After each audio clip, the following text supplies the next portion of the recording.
શિયાળાની શરૂઆત હોય અને તમે આ વટાણા ટામેટાં અને ડુંગળીનું જો રસાવાળું શિયાળું શાક નથી ખાધું તો ખરેખર એની મજા જ કંઈક અલગ છે. એકવાર તમે બનાવજો, માત્ર ફટાફટ ઓછી વસ્તુમાં બની જાય છે, ફટાફટ બને છે. રેસીપી તો એવી છે કે સૌ કોઈને મજા આવશે. તો એક વખત તમે જો એકને એક શાક ખાઈને કંટાળી ગયા હોય અને તમને કંઈક અલગ પ્રકારનું શાક ખાવાનું મન થાય ત્યારે આ સબ્જી બનાવવું બહુ મજા આવશે. તો ચલો જોઈએ રેસીપીનો વિડીયો પસંદ આવે તો દિલથી લાઈક શેર સબસ્ક્રાઈબ કરશો. આજે આપણે બનાવવાના છીએ ટામેટાં, વટાણા અને ડુંગળીનું એકદમ સરસ મજાનું શિયાળું શાક.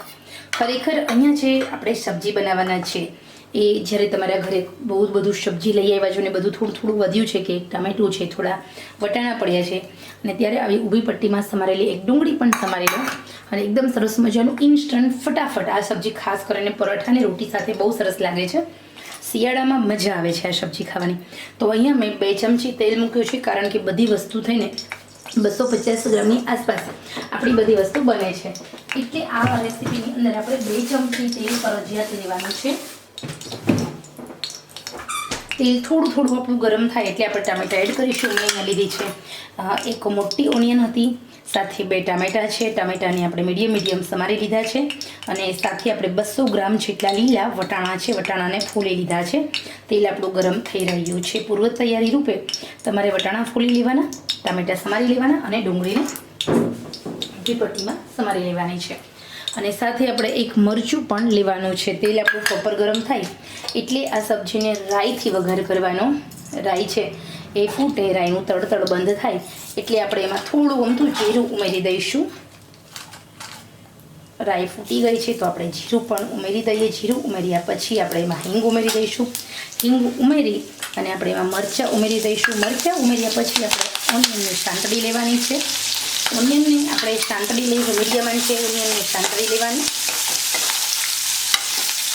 અહીંયા ઓનિયનને ઊભી પટ્ટીમાં સમારી છે. એક સાઈડથી છૂટી થાય ત્યાં સુધી આપણે ઓનિયનને સાંતળીશું. ફટાફટ બનતી આ સબ્જી 2 થી 3 મિનિટમાં બની જાય છે. ઓછી મહેનતે બને છે અને આ શાક ખાવાની તો મજા જ કંઈક અલગ છે. હવે આપણે એમાં એડ કરીશું ટામેટાં. તો ટામેટાને પણ અમે ચડવા દીધા છે.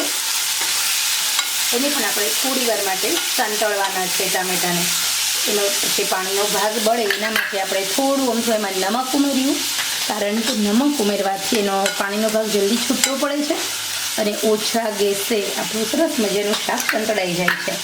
ઓકે, તો હવે અહીંયા ગેસની આંચ મેં થોડી ફૂલ કરી કારણ કે ટામેટામાંથી પાણીનો ભાગ છૂટો પડ્યો છે.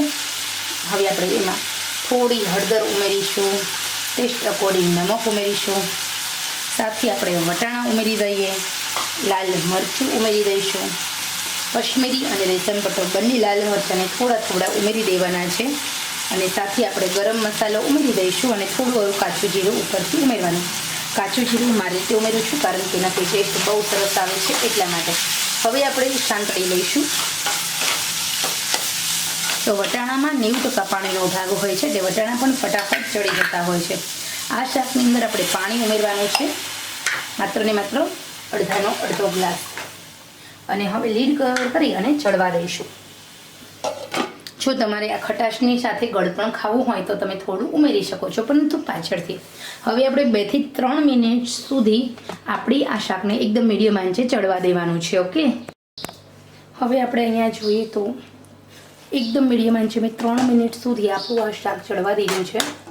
ખરેખર આ સરસ મજાની ડુંગળી, ટામેટાં અને વટાણાનું શિયાળું એવું શાક બનીને રેડી થઈ ગયું છે. તમે જોઈ શકો છો બહુ મજાનું રસાવાળું આ શાક પરાઠા સાથે ખાવાની મજા આવશે. તો એકવાર તમે આ બનાવજો જરૂર. શિયાળાની શરૂઆત હોય અને તમે આ વટાણા, ટામેટાં અને ડુંગળીનું જો રસાવાળું શિયાળું શાક નથી ખાધું તો ખરેખર એની મજા જ કંઈક અલગ છે. એકવાર તમે બનાવજો, માત્ર ફટાફટ ઓછી વસ્તુમાં બની જાય છે, ફટાફટ બને છે. રેસીપી તો એવી છે કે સૌ કોઈને મજા આવશે. તો એક વખત તમે જો એકને એક શાક ખાઈને કંટાળી ગયા હોય અને તમને કંઈક અલગ પ્રકારનું શાક ખાવાનું મન થાય ત્યારે આ સબ્જી બનાવવું બહુ મજા આવશે. તો ચલો જોઈએ રેસીપીનો વિડીયો પસંદ આવે તો દિલથી લાઈક શેર સબસ્ક્રાઈબ કરશો.